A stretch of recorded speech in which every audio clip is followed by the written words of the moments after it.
The Royal Rumble is this Sunday, and we have a lot to go over, including three kickoff matches. Fucking great. Free. All of them actually are kickoffs, and then one match change, and then of course who's in the Rumble. Let's just first go off with the first kickoff match. I don't know if these are all in order or not. I doubt it, but I'll just say they are, even though they probably aren't.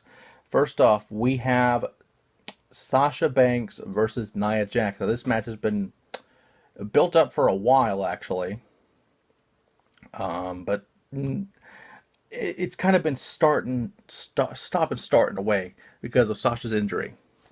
And they play that into the storyline with Sasha doing what we know is an impact test, which basically, for those that don't know, is they want them to be, especially coming from an injury, they want them to come back as good as they can. As you saw, if you watched Total Divas last night, you saw one with Nikki Bella, after the surgery, of course, trying to get back to the ring, trying to get back to where she is now in the current timeline. But with that, basically Sasha just ran the ropes, was getting ready to do whatever needed to do to show that leg is 100%, or at least good enough to do a few shows. Nia attacked from behind. She attacked a jobber that was wearing her shirt. She attacked, basically killed another one with a fucking bonsai drop, which is fucking great. But also, Sasha came back, helped Bayley beat Nia to become the number one contender for the women's title, as well as attacked her with her own crutch. So the match has been made, and there's nothing really special, like stipulation-wise, as far as I can see.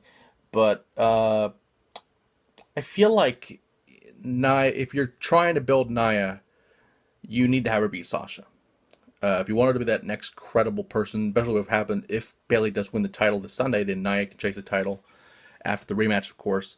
But with that, I mean, it's weird because in one way, if Sasha's coming back from an injury, you want her to look strong and make her look good. But we don't know the severity of that knee, what it can do. We know we can do fucking double knees off the apron, but is that it? Is that like a one and done do or die spot for? We don't know the severity of the knee, so I'm going to go with Nia Jax working on the knee and using it to pick up the win. The next kickoff match, the Raw Tag Team Championships, Cesaro and Sheamus versus Gallows and Anderson for the tag titles. And there will be two referees because we saw the first Dusty finish in, I want to say, maybe since Ambrose and Rollins, or maybe the draft night. I'm not sure. Maybe both. I'm not sure, but oh well. At this point, we have a lot of stuff here. And I want to say that, but the good thing is there's two officials. That way, there can't be a thing like we saw on Raw where Gallows and Anderson won the belts, but due to Sheamus attacking the original referee accidentally, he caused disqualification. They retained the titles on disqualification to the champion's advantage, and that happened. So, I feel like that Gallows and Anderson will win the belts this time. Because at this point, there's no shenanigans. There's two referees, so you can't cheat. You can't do anything, honestly. Because basically, you'll have to be within the rules, or they'll be thrown out. It's that simple. So I feel Gallows and Anderson will win this match between the new tag team champions. And the final kickoff match is, by the way, I forgot to mention, the Royal Rumble is a 2-hour kickoff show. So you have to have a lot of matches.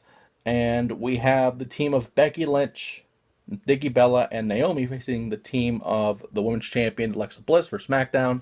The returning Mickie James and Natalya. Now, it's been rumored for a while that Mickie would have been La Luchadora, and that was to be the case, of course. But with that, people were saying, it could be Deonna Purrazzo, which it was for a little while. But Mickie came back during the steel cage match.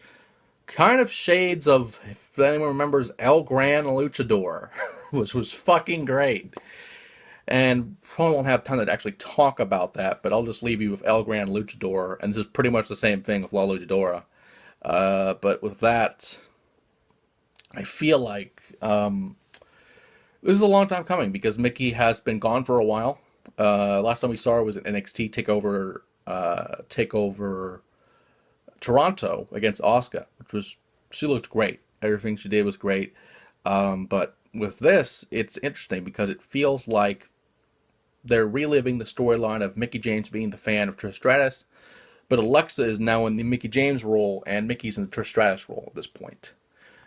Saying that Alexa was the only one that could remember her title reigns, her everything about her WWE history and beyond, and a lot of them been disrespectful. The typical disgruntled veteran returning kind of gimmick here. And with that, you have this 6-woman tag because of the stuff with Nikki Bella and Natalya. And then, of course, Becky and Naomi. Becky went to get Mickey James, and then Alexa attacked her from behind. And Naomi's just here because she's here, and she's not injured anymore. So with this, I feel like if you're bringing back somebody, on both cases in each team, in this case Naomi on the faces, Mickey for the heels, I feel like if you're wanting Mickey James, you have to make her win this match. By hook or by crook, you have to have her win because she's coming back, and you know losing to Asuka is nothing to be ashamed of. But with some people looking at NXT as still as their developmental instead of its own brand, you have to have her rebound at some point and somehow. And this was probably the way to do it. Next up, a match change in a way. It's not really a change, it's just an added stipulation. Kevin Owens defends the Universal title against Roman Reigns. Chris Jericho, who is now the United States Champion, is still high above the ring in a shark cage. But the match is now no disqualification, which basically, why the fuck is he in a shark cage now? I mean, we know why he's both going to be in the shark cage, but you made the match no DQ, which basically just nullifies the fact that he's in a fucking shark cage. Hell, Jericho could use the United States title, drop it at Roman's face, and use that for interference. I don't know. Do something. It's no DQ. Hell, you can get a finger keys, fucking unlock the shark cage, jump down and land on Roman. I don't know. Do something with this. It's no DQ. But the fact is, regardless of all of this bullshit, Roman Reigns will win this match because, let's face it, there are times where people have lost championships to gain other championships. For example, John Cena at WrestleMania 21 lost the U.S. title to Orlando Jordan and won the WWE title at WrestleMania, and then the spinning WWE title, as we know, came to birth, which was horrible. And hell, back in the days of NWA, you lose one title or you vacate it once you win the world title. It's just natural progression, much like the Intercontinental Championship was back in the day. You would drop the Intercontinental title and eventually move towards the world title, or in this case, the Universal title on Raw. But, it's like it or not, it's going to happen eventually. So you might as well pick it now. And I don't like it, but it's going to happen. And finally, we'll go to the Royal Rumble after this small little break.